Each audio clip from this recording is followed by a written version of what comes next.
하나님 아버지, 주님이 창조하신 대자연 속에 깃든 그 평화, 이 모든 것들을 우리 가운데 허락하심을 감사드리며 이 모든 것을 엮어 하나님 앞에 이 귀한 찬양을 올려드리니 너무너무 감사합니다.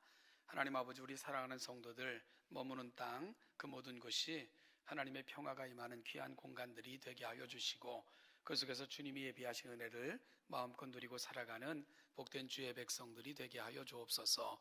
이들이 살아가는 삶의 자리에 말씀을 푯대 삼아 살겠으니 길을 놓치지 않고 잃지 않게 그리 인도하여 주시고, 날마다 주께서 인도하시는 곳에 다다를 수 있는 아름다운 주의 백성들이 되게 하여 주옵소서. 감사드리며 예수님의 이름으로 기도하옵나이다. 아멘. 오늘 임마누엘 찬양대가 그 미션이라는 영화의 너무 아름다운 주제곡으로 시작을 했으니까 저도 드라마로 설교를 좀 시작을 하겠습니다. 얼마 전에 그 방영된 그 시대극을 보니까 두 사람이 언덕에 앉아 대화를 나누는 장면이 있었습니다. 몇 년 만에 조선 땅으로 돌아오니가 푸념하듯 말합니다. 짐작했던 것보다 더 빠르게 저물었습니다. 조선은. 그 주인공이 어쩔 수 없이 조선을 떠날 때는 애증이 교차하는 조선이었지만 일이 빨리 지리라고는 생각 못했고, 아니 그렇게 되기를 바라지 않았었는데 몇 년 후에 돌아와 본 조선은 너무 빨리 저물어 있었고요. 희망을 찾아볼 수 없을 정도로 그 상황은 비참했기에 그 안타까운 마음을 이리 표현하고 있었던 거죠. 오늘 본문에서 보여지고 있는 이스라엘의 모습이 그러했습니다. 아마도 누군가 어느 정도 시간이 지난 후에 가나안에 정착해 살고 있던 이스라엘 백성들의 모습을 보면 이렇게 푸념하지 않았을까 생각됩니다. 생각했던 것보다 더 빨리 하나님을 등지고 떠났습니다. 이스라엘은. 조선을 보며 이렇게 자주 섞인 아픔을 토해내는 이를 보며 또 다른 이가 그 이유를 설명합니다. 우리가 하나를 요구하면 그들은 열을 보태 가져가고, 나라를 지키려는 이가 100명이면 나라를 팔겠다고 하는 이가 1000명이다. 이것이 조선이 짐작했던 것보다 빨리 저문 이유라고 설명하며 내뱉은 한탄이겠지요. 오늘 본문에서도 사사기 기자는 왜 이스라엘이 이리도 빨리 하나님을 떠나 죄악된 길로 갈 수밖에 없었는가 하는 그 이유를 설명합니다. 2절입니다. 너희는 이 땅의 주민과 언약을 맺지 말며 그들의 제단들을 헐라하였거늘 너희가 내 목소리를 듣지 아니하였으니 어찌하여 그리하였느냐. 그들이 여호와께서 그들을 가나안 땅으로 들여보내시면서 부탁하셨던 것들을 행하지 않았기 때문, 그 하나님의 말씀을 떠났기 때문이라고 이리도 빨리 이스라엘이 하나님을 등지고 떠난 이유를 설명하고 있는 거죠. 사사기 기자는요. 그리고 그것은 구체적으로 가나안 땅의 주민들과 언약을 맺지 말며 그들의 제단을 헐라는 것이었음을 말씀합니다. 그런데 그들은 그 명령을 어긴 것입니다. 하나님께서는 그들이 이 명령에 순종하지 않으면 그들은 이스라엘에게 다음과 같을 것임을 이미 경고하셨습니다. 3절입니다. 그러므로 내가 또 말하기를 내가 그들을 너희 앞에서 쫓아내지 아니하리니 그들이 너희 옆구리에 가시가 될 것이며 그들의 신들이 너희에게 올무가 되리라 하셨느니라 이미 경고하셨음을 알려줍니다. 그러나 그들은 그 경고를 무시하고 그 말씀을 순종하지 않았습니다. 그러자 정말로 그 땅의 거민들은 그들의 옆구리에 가시가 되었고요, 그들의 길에 올무가 되었습니다. 그리고 그렇게 서서히 항구에서 멀어지는 배처럼 그들은 하나님으로부터 점점 멀어져 갔던 것입니다. 그러면 왜 이스라엘은 하나님의 그 엄중한 경고에도, 또한 경고와 부탁에도 불구하고 그 땅의 거민들을 완전히 몰아내지 않았고 그들의 제단을 완전히 헐지 않았던 것일까요?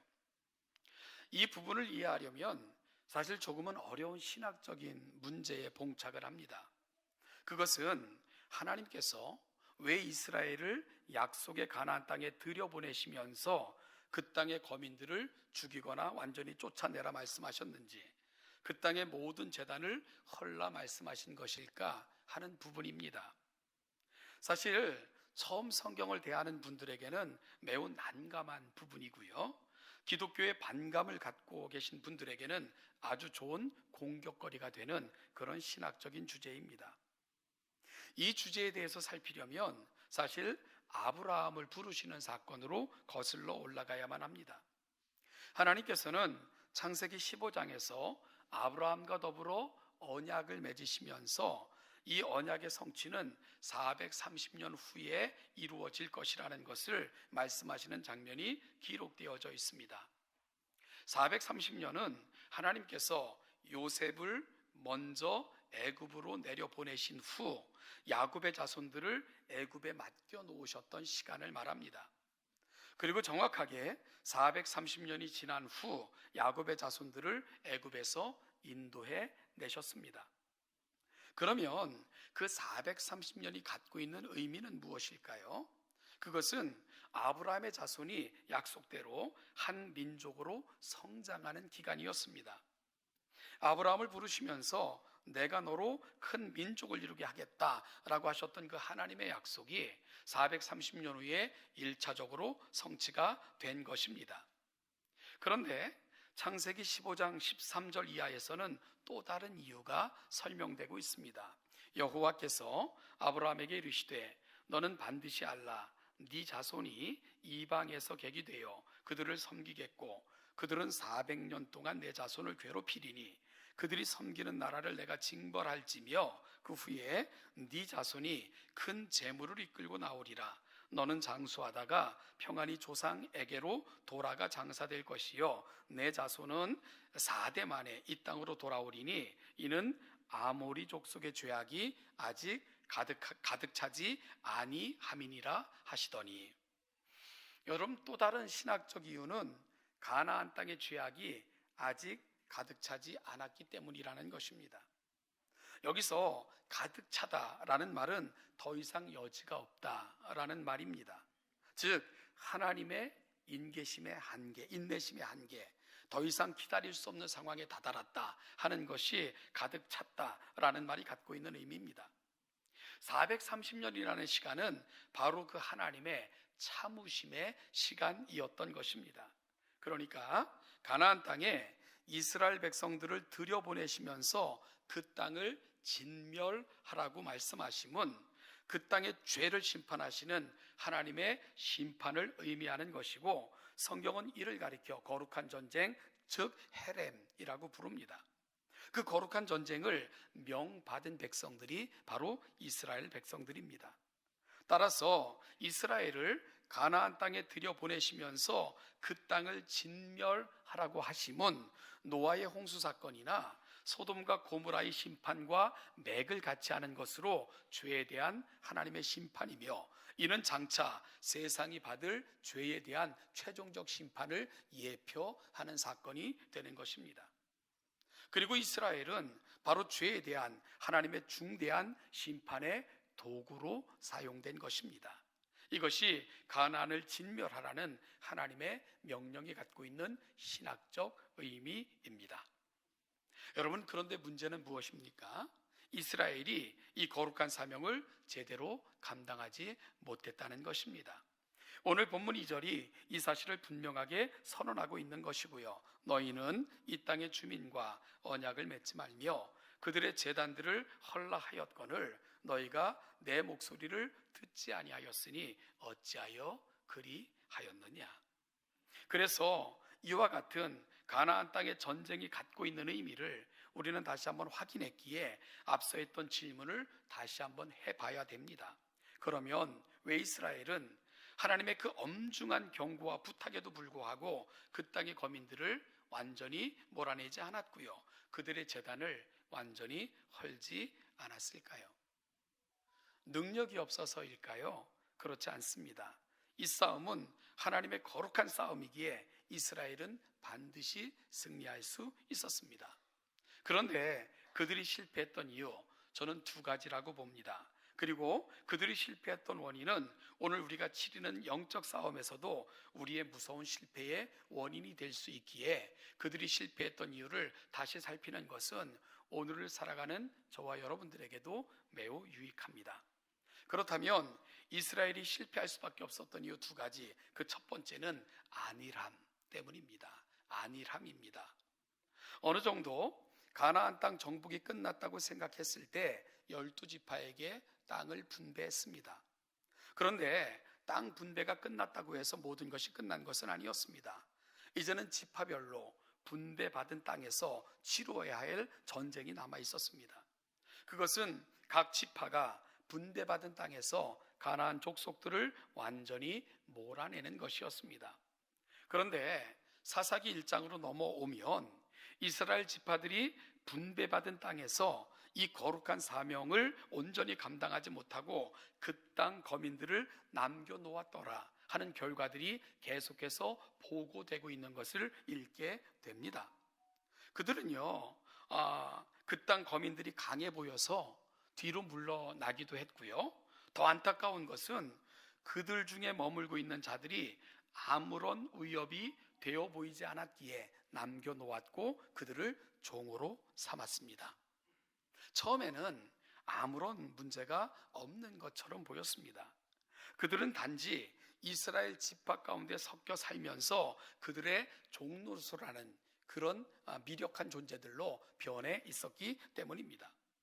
그런데 우리가 사사기를 읽으면 읽을수록 점점 커져가는 불안감을 감출 수 없게 됩니다. 그것은 역전이 일어나기 시작한 것입니다. 처음에는 남겨놓은 그 땅의 거민들은 아무것도 아닌 것처럼 보였고 또한 아무 문제 없는 것처럼 지나갔습니다. 그러나 점차 이들은 큰 무리로 바뀌었고요. 결국은 이스라엘을 끊임없이 위협하는 족속들로 자라갔습니다. 하나님의 경고대로 그들의 옆구리에 가시가 되었고요. 그들의 가는 길을 가로막는 올무가 되어져 갔습니다. 그리고 이들의 세력이 커갈수록 이스라엘은 평안을 잃고 괴로움을 겪는 시간들이 길어졌습니다. 그래서 사사기의 구조를 보면 이스라엘의 평안의 기간이 점점 짧아져 가는 것으로 사사기의 구조는 바뀌어가고 있고요. 그들로 말미암아 고난을 받는 시기는 점점 길어져 가는 것, 이것이 사사기가 가고 있는 구조입니다. 그리고 점차 이러한 구조는 심화되어 갔습니다. 이것이 사사기 전체를 통해 확인할 수 있는 사사기의 구조입니다. 한순간의 안일함은 이스라엘의 평화를 위협하는 가장 큰 걱정거리가 되고 만 것입니다. 사랑하는 여러분, 이러한 사사기의 이야기가 오늘을 살아가는 저와 여러분들에게 던져주는 도전은 무엇일까요? 제가 무릎이 조금 안 좋아져서 병원을 찾았고 병원에서 진단을 받은 후 그럼 어떻게 하면 좋을까 해서 인터넷을 통해 이렇게 여러 가지 것들을 한번 이렇게 좀 검색을 해봤습니다. 그랬더니 저와 비슷한 사람들이 뭐 경험을 올리기도 하고 의사들이 또 그러면 이렇게 좀 이런 게 좋다 하면서 올린 그 글들을 쭉 읽어봤는데요. 이 다른 사람들의 경험이나 의사들이 쓴 글을 읽어가다 보니까 그들이 공통적으로 하는 게 있어요. 무릎이 나빠지기까지는 전조 증세들이 있다는 거예요. 그래서 그런 증세들이 쌓여서 결국은 무릎을 망가뜨린다 뭐 이렇게 얘기를 하고 있던데, 그래서 생각해 보니까 그런 증세들이 저에게도 있었더라고요. 그런데 젊다고 무시했고 또한 뭐 그러다 마니까 뭐 그러다 말겠지 하고 무시하고 그 결과들이 쌓여서 무릎이 안 좋게 된 거죠. 여러분, 안일함이 결국은 큰 문제를 만들어내는 겁니다. 우리는 코로나라는 정말 예기치 못했던 시간들을 보냈고요. 여전히 우리는 코로나와 함께 살고 있습니다. 처음에는 긴장했고 예배당에 나오지 못하는 현실에 절망했고 아파했습니다. 정말 생각해보면 눈물만 하염없이 흘렸던 그런 시간이었습니다. 그러다가 익숙해졌고 온라인으로 예배하는 것도 괜찮다 생각이 들었습니다. 그러다 우리는 그 자리에 주저앉았습니다. 그래서 아직도 온라인으로 예배한다는 분들도 굉장히 많고요. 오히려 시간적으로도 편리하다라고 말하는 분들도 생겨났습니다. 여행 가서 인터넷으로라도 예배하면 된다고 말하며 위안을 삼는 분들도 굉장히 많아졌습니다. 안일함에 빠진 것입니다. 안일함은 신앙의 가장 큰 적입니다. 사랑하는 여러분, 혹시 우리 중에도 뭐 이 정도는 아직은 하면서 스스로 위안하며 신앙의 잠을 자고 계신 분들이 있다면 빨리 흔들어 깨우시는 이 시간이 될 수 있기를 간절히 소망합니다. 후에는 정말 돌이킬 수 없는 신앙의 깊은 잠에 빠질 수도 있고요, 돌이킬 때는 너무 늦어 후회해도 소용없는 그런 시간이 임할 수도 있기 때문입니다. 보라, 지금은 은혜 받을 만한 때요, 보라, 지금은 구원의 날이로다.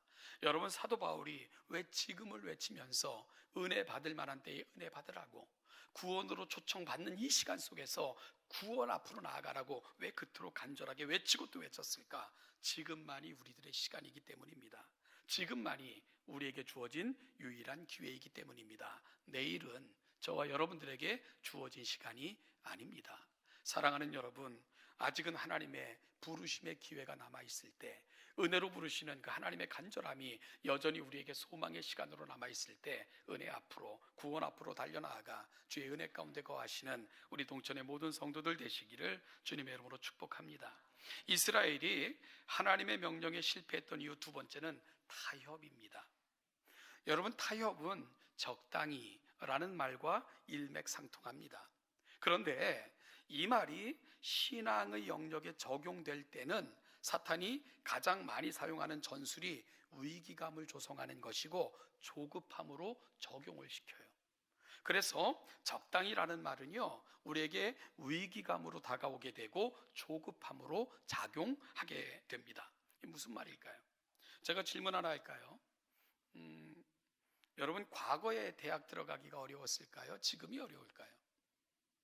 뭐 생각하는 사람마다 다 다르겠지만, 뭐 제가 대학 갈 때는요, 뭐 수시, 정시 이런 거 전혀 없었고요, 여러 대학을 동시 지원하는 거 그런 것도 전혀 없었고, 오직 한 대학 떨어지면 끝, 뭐 이런 시대가 저희들이 대학을 지원하고 대학을 갔던 그런 시대였습니다. 어찌 보면 지금은 기회가 좀 더 많아진 것 같아요. 그런데 시대는 더 조급해지고, 그리고 더 큰 압박감에 시달리는 것도 요즘이 아닌가, 이런 아이러니를 많이 봅니다. 제가 간증 하나 할까요? 제가 대학교 3학년 때요, 만든 모임이 하나 있습니다. 카르포스라는 모임입니다. 열매라는 뜻의 헬라어인데요, 7명으로 시작돼서 제가 군대 가기까지 리더로 있다가, 군에 간 후에는 다른 분이 리더를 하다가 결국은 뭐 이런저런 모양으로 흩어지게 돼가지고 해산된 그런 모임, 중단된 모임인데요, 여러분, 이 모임을 만들게 된 배경은요, 몇몇 사람들이 모여서 우리가 리더가 되자, 교회의 리더가 되고 사회의 리더가 되자, 이런 꿈을 품고 모이기 시작했던 모임이 카르포스였습니다. 모두가 얼마나 바빴는지 몰라요. 여러분, 그 중에는 뭐 고시를 준비하는 친구도 있었고요, 취업, 유학 준비 등 참 바쁜 사람들로 그 모임이 시작이 됐는데, 시간이 없어서 우리는 매주일 새벽 5시에 모여서 성경 공부를 시작했어요. 그것도 매주. 그리고 8시까지 성경 공부를 하고는요, 8시 되면 봉사는 각 부서로 흩어졌습니다. 거기에 모든 친구들은 다 교회 학교 교사들을 하고 있었기 때문입니다. 그때는 아시잖아요, 그죠? 그때는 교회 학교 끝나면요, 곧장 또 찬양대 다 봉사했고, 대부분 또 끝나면 교회 학교 오후 예배 또 있었어요. 2시부터 오후 찬양 예배 가서 교사 또 하고, 끝나면 오후 찬양 예배 때 또 성가대 쓰고, 뭐 이랬던 시기였어요. 그걸 다 해냈습니다. 여러분, 참 많이 애썼던 시대였던 것 같아요. 그런데 그 결과가 어떤 줄 압니까? 저는 지금 이 자리에 그래도 참 교단에서 소중하게 여기는 우리 동천교회에서 담임 목사 노릇을 하고 있지 않습니까? 그 멤버 중 저보다 한두 살 어린 친구는요, 경제부 차관까지 지냈고요, 그 중에 한 분은 지금도 국방과학연구소 선임연구원으로 그 모든 것을 지휘하는 위치에 놓여 있고요, 2명은 대학 교수로 대학에서 학생들을 가르치고 있고, 1명은 중요한 언론사에서 아주 중요한 요직에 있어요. 1명은 연락 두절입니다. 여러분, 왜 이야기를 하는 줄 아세요?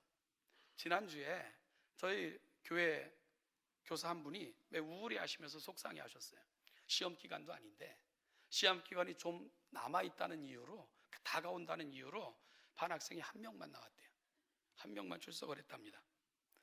시험 기간이 아직 아닌데도 아이들이 불안해하고 부모들도 불안해하고 뭐 보충 수업 한번 빠지고 학원 한번 안 가면 큰일 나는 것처럼, 우리 아이들의 인생이 망하는 것처럼, 낙오자가 되는 것처럼 그렇게 초조감, 불안감, 압박감으로 사탄은 이 시대를 옥죄고 있고 우리는 거기에 노예처럼 허덕이고 있는 것, 오늘 우리가 살아가는 세상이 아닌가. 저는 동천교회 가지고 귀한 얘기 많이 들었어요. 뭐 주일 성수하기 위해 아이를 벽에다가 매달고 예배를 갔다 오셨다는 분도 계셨고요.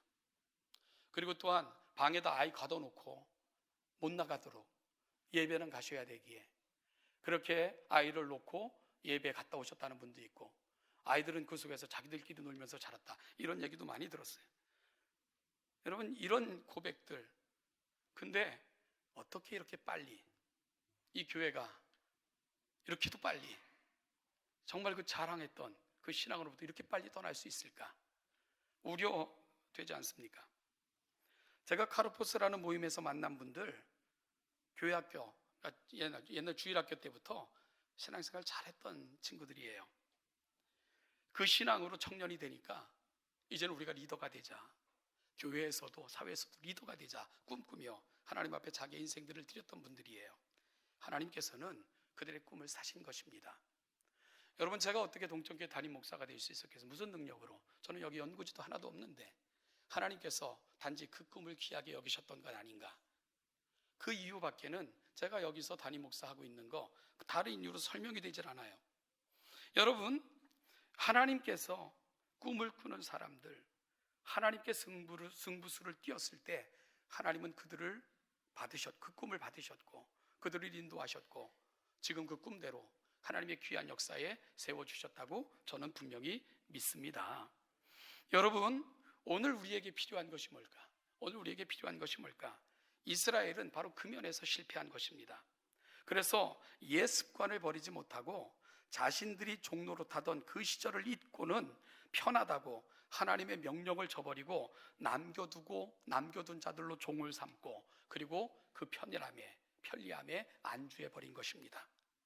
자신들의 편안함을 위해 나무 패는 자와 물 깁는 자로 삼아 그들을 부렸고요. 뭐 제단도 멀쩡한 거 왜 헐겠어 하면서 쓰면 되겠지, 어떻게 해서라도 고쳐서 쓰면 되겠지 하면서 그들은 타협을 했고, 그리고 나서 하나님의 명령을 무시했습니다. 그 결과가 뭐라고요? 남겨놓은 모든 것들이 그들의 옆구리에 가시가 된 것입니다. 그들의 인생길에 올무가 된 것입니다. 그렇게 그들은 하나님으로부터 급격히 떠나는 그런 세대가 돼버리고 만 것입니다. 외국에서 태어나 복수 국적을 가진 자는 만 20세 전후가 되면 하나의 국적을 선택하게 됩니다. 그들은 자신이 살 나라 그 국적을 선택하게 되는 것이지요. 사랑하는 여러분, 지금 여러분의 자녀들도 시간이 지나 성년이 되고 가정을 이루고 자녀를 낳을 때 이런 선택의 기로에 서게 될 것입니다. 그때 우리 주님의 은혜 가운데 산 사람들, 제대로 된 기독교 교육을 받은 사람들, 그리고 하나님의 그 충만함을 경험한 이들은 하나님의 나라의 일원으로, 그리고 또한 하나님 나라의 권속이 되어 하나님의 은혜의 길에 서겠다고 다짐하는 그런 결심을 하나님 앞에 올려드리게 될 것입니다. 그렇지 않은 이들은 세상의 손짓과 유혹을 따라 그 길로 나아가게 될 것이에요. 교회 공동체에 남아있다 해도 의미 없는 종교인들로 그냥 남아있을 수밖에 없게 될 것입니다. 오늘 본문은 여호와의 사자가 길갈에서부터 복임으로 올라와 말하되라고 시작이 돼요. 여러분, 하나님의 사자가 길갈에서부터 오신 분으로 묘사되고 있습니다. 길갈이 어떤 곳입니까? 이스라엘 백성들이 요단강을 기적적으로 건널 때 요단강 바로 한가운데에서 각 지파별로 큰 돌 하나씩 취하라 명령하셨습니다. 그래서 그들은 지파별로 큰 돌 하나씩 짊어지고 강을 건너 가나안 땅에 도착을 했고요. 바로 그 12개의 돌을 세우고 언약을 맺자 말씀하신 그곳이 바로 길갈입니다. 이스라엘 백성들은 길갈에서 오늘 나의 평생을 하나님께 드립니다. 나의 자녀들도 하나님께 올려드립니다. 우리 자녀들 하나님이 행하신 이 은혜 잊지 않는 세대 되게 하겠다고 부지런히 가르치겠습니다. 이 은혜로부터 떠나지 않는 세대를 만들겠습니다. 다짐했던 것이 길갈입니다. 사사기 기자는 왜 하나님의 사자를 길갈에서 올라오신 분으로 묘사하고 있을까요?